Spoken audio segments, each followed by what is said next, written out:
السلام علیکم ورحمۃ اللہ وبرکاتہ۔ میں اس وقت موجود ہوں سعودی عرب کے شمال رفح میں۔ یہاں پہ ہم ایک جگہ پہ آئے ہیں جو کہا جاتا ہے کہ یہ تاریخی جگہ ہے، اور میرے ساتھ موجود ہیں اس وقت پاکستان سے شیخ ابراہیم شاہین صاحب، جو رفح میں داعی ہیں، ایک مشہور داعی ہیں۔ وہ اس جگہ کے بارے میں بہتر جانتے ہیں، تو انشاءاللہ آپ کو ان سے سنیے۔ شیخ صاحب، کیا تاریخ ہے اس جگہ کے بارے میں جہاں ہم کھڑے ہیں، یہ اس کے ارد گرد و نواح میں جو جگہ ہیں؟ بسم اللہ الرحمن الرحیم، والصلاۃ والسلام علی سید الانبیاء والمرسلین وبعد۔ یہ چھوٹا سا گاؤں ہے زبالہ، رفح سے تھوڑا 15-20 کلومیٹر کے فاصلے پر ہے، اور زبالہ تاریخی جگہ ہے۔ یہاں پر سیدنا حسین رضی اللہ تعالیٰ عنہ جب انہوں نے سفر کیا ہے کوفہ کا، تو اسی راستے سے گزرے تھے، اور اسی کو درب زبیدہ کہتے ہیں۔ بغداد وغیرہ سے لوگ آتے تھے حج کے لیے، تو اسی راستے سے گزر کے جاتے ہیں۔ اور یہ جس جگہ پہ اس وقت ہم کھڑے ہیں، یہ جو پانی نظر آ رہا ہے، یہ ساری جگہ اصل میں یہاں کے جو مقامی لوگ ہیں ان کی زبان زد عام بات یہ ہے کہ یہاں پر سیدنا سلیمان علیہ السلام کا قافلہ گزرا تھا، تو ان کے ساتھ جو جنوں کے لوگ ہوتے تھے، تو جنوں نے یہاں پر کنویں کھودے ہوتے ہیں۔ ہم آئے تو تھے کہ وہ آپ کو دکھائیں گے، لیکن چونکہ یہاں بارشیں بھی قریب میں ہوئی ہیں، تو ان بارشوں کی وجہ سے پورا پانی جمع ہو چکا ہے، اور یہ نیچی جگہ ہے جہاں پہ ادھر ادھر سے پانی جمع ہو جاتا ہے۔ اس لیے وہ تو پیچھے اگر نظر آ سکے تو جو جالی سی نظر آ رہی ہے اس کے اندر، اور باقی اس سائڈ پہ یہ پرانا زبالہ کا جو گاؤں ہے وہ ہے، اور وہ بنیادی اندر شیخ اگر آپ دکھا سکے تو وہ جو دائی سی نظر آ رہی ہے، میرے خیال میں وہاں ہم جائیں گے، وہاں پہ وہ جگہ ہیں جہاں پر سیدنا حسین رضی اللہ تعالیٰ عنہ نے پڑاؤ کیا تھا، اور یہ آخری پڑاؤ تھا۔ اس کے بعد یہ راستہ سیدھا چونکہ عراق جاتا ہے، تو پھر آخر آگے جا کر جو ہے وہ ان کی شہادت کا واقعہ ہوا ہے۔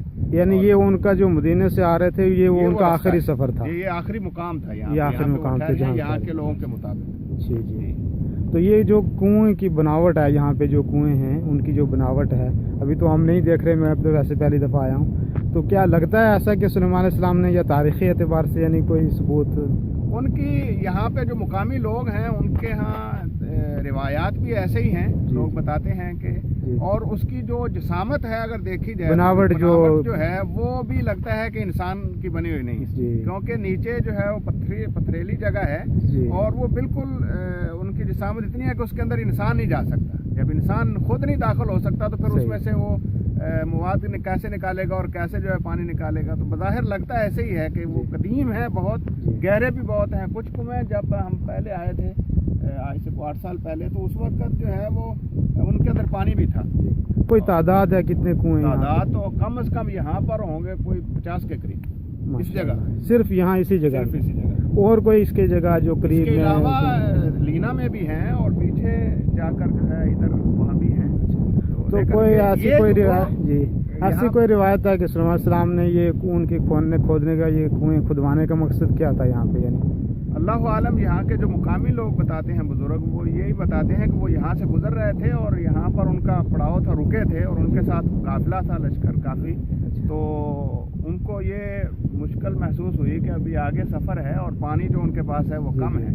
تو کچھ شریر جن جو سے وہ ہنستے تھے، تو انہوں نے پوچھا کہ ہمیں پریشانی ہے اور آپ لوگ ہنس رہے ہیں۔ انہوں نے کہا کہ ہمیں اس بات پر تعجب ہو رہا ہے کہ اللہ تعالیٰ نے بہت ساری چیزوں سے آپ کو نواز رکھا ہے، لیکن آپ کو پتہ نہیں کہ آپ کے پاؤں میں نیچے پانی ہے۔ تو پھر انہوں نے کہا چلو نکالو، تو پھر وہ یہاں کنویں کھودے گا اور یہاں سے نکالے گا۔ یہ حکایت یہاں پر عمومی لوگ بیان کرتے ہیں، تاریخی اعتبار سے اللہ عالم اس کے بارے میں۔ اللہ تعالیٰ آپ کو سلامت رکھے، شکریہ بہت بہت۔ تو انشاءاللہ کبھی اللہ نے فرصت دی تو ہم یہاں جب پانی نہیں ہوگا تو ہم وہ کنویں نزدیک سے انشاءاللہ۔